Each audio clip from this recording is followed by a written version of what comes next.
C'est la colère de la France qui travaille, et qui travaille dur, et qui peine à joindre les deux bouts. La colère des Français qui sont le dos au mur, celles aussi des mères de famille qui élèvent seules leurs enfants. Cette colère prend sa source dans une profonde injustice, celle de ne pas pouvoir vivre dignement du fruit de son travail, de ne pas pouvoir subvenir aux besoins de ses enfants alors que les journées de travail commencent tôt et finissent tard, surtout si l'on y ajoute le temps de transport. Pendant ces dernières semaines, j'ai beaucoup consulté les partenaires sociaux, les élus locaux, les associations qui œuvrent dans le domaine de la solidarité ou de l'environnement, les parlementaires aussi, les responsables de l'ensemble des formations politiques représentées au Parlement français. J'ai écouté les Français et leurs représentants. J'en tire deux premières conclusions.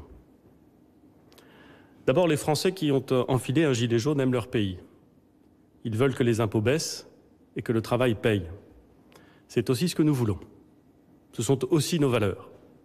C'est le cœur de l'engagement du président de la République. Et si je n'ai pas réussi à l'exprimer, si la majorité a peiné à en convaincre les Français, c'est que nous devons changer quelque chose.